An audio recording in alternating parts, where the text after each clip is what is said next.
khabar anak-anak pelajar semua? Hari ini cikgu akan mengajar anak-anak berkenaan dengan PSV tingkatan 1 di bawah tajuk bab 2 iaitu garisan. Cikgu harap anak-anak semua bersedia dengan tajuk bab 2 ini.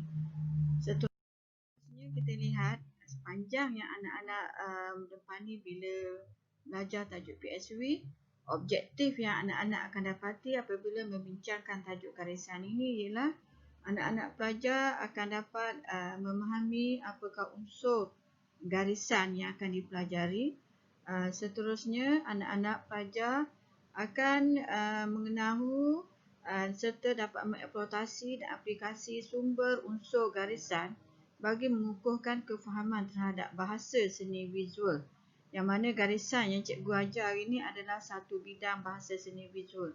Seterusnya, anak-anak pelajar akan dapat menzahirkan idea dan konsep melalui pelbagai sumber dan teknologi dalam penjanaan tugasan. Dan akhir sekali, matlamat utama apabila mempelajari bidang unsur garisan, anak-anak boleh menghasilkan hasil karya seni visual melalui tugasan yang akan dilakukan oleh anak-anak pelajar.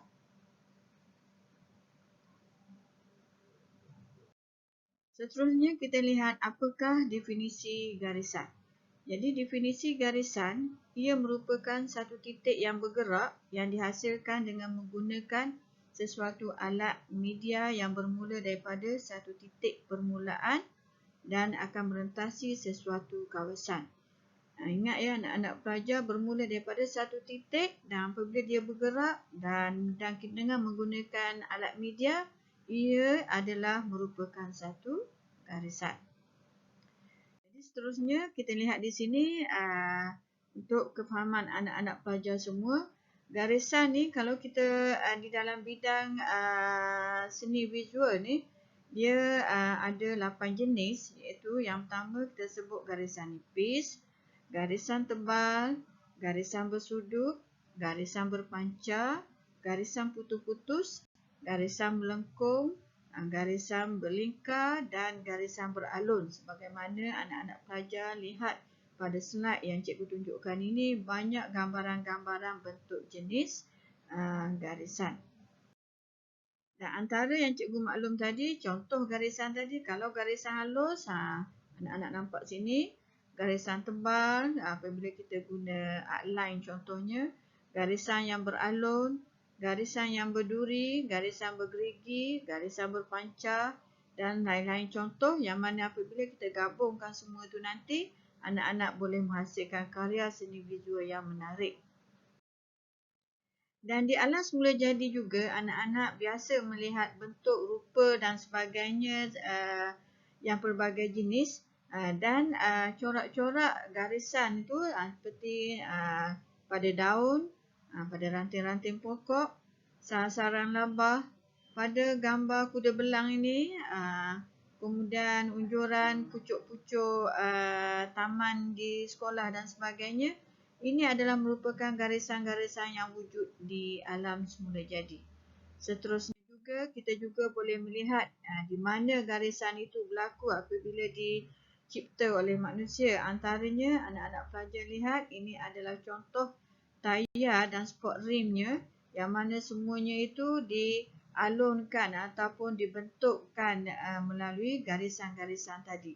Sama ada kita dapat lihat garisan beralun ataupun garisan berpancaran yang berlaku di tayar ini.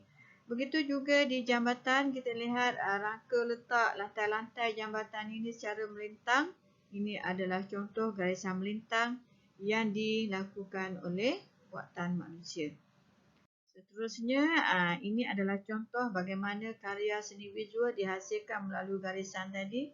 Garisan beralun, garisan tebal, berpancar dan sebagainya mewujudkan satu karya seni yang menarik yang mempunyai nilai estetika untuk dalam pengamalan kehidupan kita sehari-hari. Jadi macam mana kita nak pastikan alat media tadi memberikan kesan? Jadi antaranya sekiranya anak-anak pelajar menggunakan pen italik, ia akan menghasilkan gambaran kesan garisan yang kita ingin bentuk tadi. Seterusnya, garisan-garisan. Mengapa garisan ini kita perlu tahu di dalam bidang seni visual? Antaranya melalui garisan yang anak-anak pelajar alami sebelum ini ataupun lakukan sebelum ini, kita boleh menghasilkan rupa. Maknanya daripada satu titik tadi, anak-anak gabungkan, sambungkan dengan beralun dan sebagainya, ia boleh menghasilkan rupa. Dan seterusnya, ia boleh menghasilkan jalinan-jalinan bentuk doodle yang biasa anak-anak dengar. Dan garisan juga boleh menghasilkan bentuk ruang. Tengok ruang bahagian depan, belakang, menghasilkan bentuk empat segi, bulatan dan sebagainya. Juga memberikan hasil tone gelap, cerah, dan struktur garisan juga boleh mewujudkan bentuk. Maknanya daripada satu garisan, kita nampak satu garisan yang halus, akhirnya digabungkan menghasilkan bentuk empat segi tepat sebagaimana dalam slide ini. Seterusnya, kita juga perlu mengetahui garisan-garisan yang cikgu maksudkan tadi, bagaimana teknik digunakan. Jadi selalunya di dalam teknik penghasilan garisan, ia selalu kita jumpa di dalam penghasilan capan, sebagaimana gambar. Juga canting ni mencorakkan bentuk rupa pada kain batik. Menghasilkan bentuk lakaran buah pisang menggunakan titik-titik saja, ataupun kita menggunakan garisan tadi untuk menghasilkan collage, ataupun melalui jahitan, juga melalui anyaman. Maknanya daripada garisan, daripada satu titik tadi, kita boleh menghasilkan pelbagai bentuk garisan. Okey. Jadi tadi itu semua adalah tugasan kita, pembelajaran kita berkenaan dengan garisan.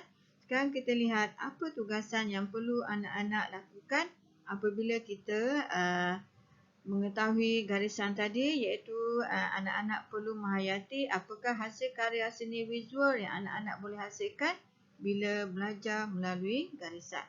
Jadi antara tugasan di sini, cikgu mohon anak-anak menghasilkan satu doodle art, yang mana daripada doodle art tadi, anak-anak hanya perlu menyediakan marker pen ataupun pen, pensel ataupun pensel warna, dan anak-anak perlu ada kertas lukisan dan langkah-langkah sebagaimana yang dipaparkan di dalam slide, iaitu melalui alat pen dan sebagainya tadi. Anak-anak perlu lakarkan terlebih dahulu doodle yang ringkas. Pertama, hasilkan motif. Seterusnya, jadikan motif di sekeliling tu dengan doodle. Dan akhir sekali, anak-anak lengkapkan menggunakan apa jua jenis-jenis garisan yang dipelajari di peringkat awal tadi. Dan hasilkan corak doodle yang menarik. Bila siap nanti, tunjuk kepada cikgu untuk tajuk garisan bab 2. Jadi cikgu harap anak-anak semua memahami garisan di bawah tajuk bab 2 PSB ini, dan anak-anak nanti akan boleh mencorakkan hiasan karya seni visual yang cantik sama ada di rumah ataupun di kelas anak-anak. Jadi itu sahaja untuk penerangan tajuk bab 2 garisan. Cikgu harap anak-anak semua dapat memahaminya dengan sempurna. Jadi akhir kalam, wabillahi taufiq hidayah. Wassalamualaikum.